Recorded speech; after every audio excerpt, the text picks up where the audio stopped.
That's what they've been taught. Rational investing needs to be supported by that which is rational. So this stuff's irrational. Picking stocks we know doesn't work. Market timing, you all figured out that was irrational at 5,000 feet before we even looked at the data, right? And using a track record is a fool's game as well. Those are unknowable things. These are theoretically knowable things. Modern portfolio theory, true diversification, right? Efficient markets, and a three-factor model where returns come from in stock. This is actually the cognitive side that we can know. And even if we know this, we still have a problem. We're just not wired to be successful investors. The rest of the equation, the right-hand side of the equation, kills us. It's our own humanness that does it. And I'm saying our because I'm in here with you, right? It's our own flawed humanness that actually sabotages us, even if we have great cognitive knowledge. We lack the analytical skills to distinguish the rational behavior from irrational behavior.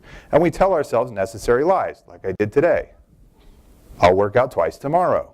That's my necessary lie for today on my fitness commitment. It happens in investing all the time.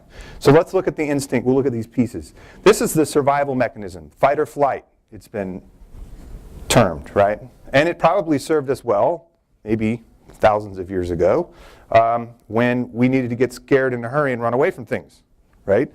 But it does not serve us well in terms of investing. And again, these are going to be a little small for those of you in the back, but the folks in the front can help you out with these numbers. You're looking at the year-end 2008. You're looking at your statement. You got two asset categories here. Long-term government bonds are up how much? Who can see that? 25, almost 26%. Long-term government bonds are up 26%. U.S. small stocks are down almost 39%. So we have pleasure and pain instinctively. Which side is the pleasure side right now? The bonds, right? Absolutely. And which side is the pain? Come on, class. The stocks.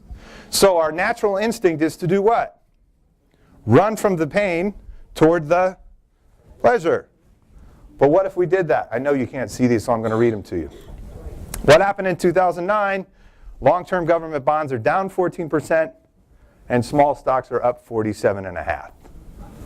So we did exactly the wrong thing at exactly the right time, thinking that instinctively it would be the right thing to do. That's instinct. Immediate present danger. And we're short-term focused. Now I hope you can see, these you can see from a macro sense and they should make sense. This is the growth of the dollar in the S&P 500 from 1926, so from the very first when we started to have really good data in the stock market, from 26 through the end of, September of 2010. So almost to the end of the year last year. So a long, long period of time. Now what happened here? What is this? This is, right, toward the end, this is when it gets a little bit, this is the last decade that we've been through. Now what do they say every time we run into one of these? What is the generally expressed opinion or the conceptual knowledge, what am I talking about? Conventional wisdom is, fill in the blank with me, yeah, but this time it's different, right? This time it's different. I mean, yeah, we've seen, but this time it's different. So let's see if it's different every time or not. So this is all the way to 2010. Now this is just to 1975. I'm going back one slide. Does that look familiar? Pretty darn similar. This is to 1975. Now, if all we do is stay short-term focused and we lose long-term perspective, this is what creates the problem. Now I'm going to go back to 2010, the very first slide. Now where's 1975? Because what were they, wait, let me go back. 1975, this is 73 and 74, the bear market, 73 and 74. What were they saying? Some of you might have even been there. Apparently, probably some of you were. 73 and 74, what were they saying? Yeah, but this time is different, right? We got hyperinflation, 13% inflation, blah, blah, blah, right? So here we are through the end of 2010. Where's 1975? You can't see it. I wish you could. It's this tiny little blip. I'll have Evan and Steve get this to you. It's this tiny little blip right down here. It looked like that in our short-term focus. So instinctively, we would be sabotaged if we stayed short-term focused. And then we have emotions, the E of the equation. These are powerful realities that change our bodies. This is the chemicals that actually create what's going on in terms of what we perceive. And they're the filter that we filter data through. Like it or not, we're not perfectly rational. And we can't get rid of them. So let's play this little game. I'm going to read these to you because they're small. Name that emotion. Ready? It doesn't matter how sophisticated his charts are or how much sense he makes. I just don't feel comfortable letting him handle my money. Fear or mistrust, yeah. The second one is, I'm not sure if I should have put money in that fund. It's already down 15%. Maybe I'll sell some tomorrow. Regret, doubt, yeah. Fits in there too. My boss got 25% on his money and I only got 8%. I wish I'd got 25% too. Envy, yes, good. You guys are gold. This is a gold star crew right here. I wish I'd known that stock was going to go up. I would have bought more shares. Wall Street is about greed. That's right. 5. My dad worked at that company all of his life, and he left me this stock in his will. It would be wrong for me to sell it just to diversify my portfolio. Yeah, loyalty, sentimental. Being sentimental to the point of imprudence. What if the market drops tomorrow and I lose it all? Fear, the biggie, right? Then we have perception, the filter that we use to perceive what's going on around us. And our reality is, again, in our flawed human state, we see things that actually don't exist, and we fail to see things that do. Now, I hope most of you can really pay attention to the screen here. It's going to be a little tough for you in the back. But everybody who can see the screen, go through this exercise with me. Ready? I'm going to roll a little piece of video here. This is a test of selective attention.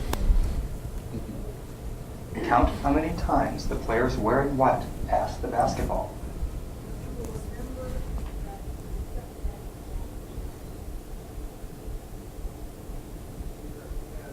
Are you counting?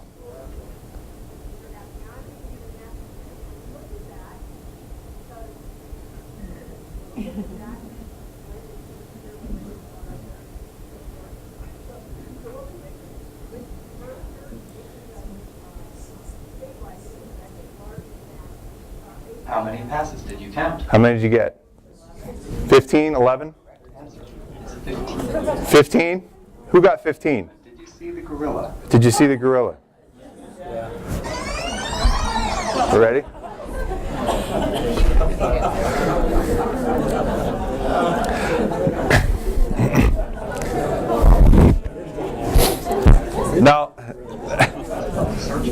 Now this clip's been around for a while, and some of you obviously had seen it. But be honest with me, the first time you saw it, if this was the first time for you, did you see the gorilla? And it's okay, I didn't see it the first time either, no.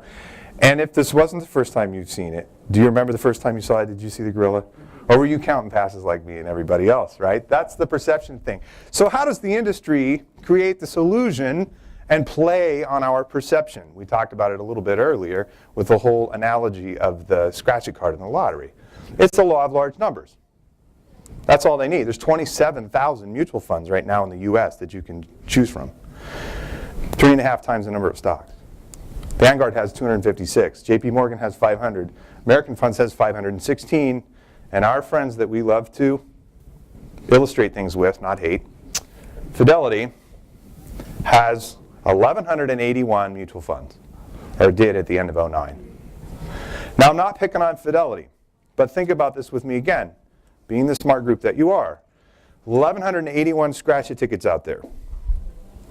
What are the chances that somebody's going to knock it out of the park and really hit the jackpot and be on the cover of everything next week? Pretty good, right? But if Fidelity knew in its infinite wisdom really who's the very best mutual fund manager out of everybody, how many mutual funds would they need? Just one, right? And if that guy really knew which prices were correct and incorrect and what the very best stock or sector was going to be for the next year or whatever, how many stocks would be in the fund? One. But the law of large numbers covers all that up. We do an exercise, and I hope you'll do this in a future workshop if you haven't yet, where we pass out quarters to everybody. Everybody gets a quarter, and you all stand up, and we flip heads and tails to see who gets heads and who gets tails. If you get heads, you stay up, and if you get tails, you sit down. And it's amazing if you have a sample this big, 80 people, how many of you will, I'm telling you this because we've done it, flip heads 9 or 10 times in a row. Everybody else will be seated, and there'll be 1 or 2 or 3 of you still standing that have flipped heads, I'm not kidding, 10 times in a row. And in the mutual fund world, well, you're on the cover of everything at that point, right? That's how they do it. The lie we tell ourselves in order to justify or rationalize our dysfunctional behavior. I talked about mine a little bit earlier. So these perception problems exist, and that is at the core of the real problem, which is the fourth factor, our behavior. It trumps everything else. So no matter how much knowledge we have, even if it's good knowledge about efficient markets and modern portfolio theory and the three-factor model, our behavior can still throw all of that out the window and destroy our process. And then it's exacerbated by this. Now I know that's kind of strong to call it that, but really that's what it is. Because what are they doing? They're playing on our fear and greed with our hot buttons. Get rich, right?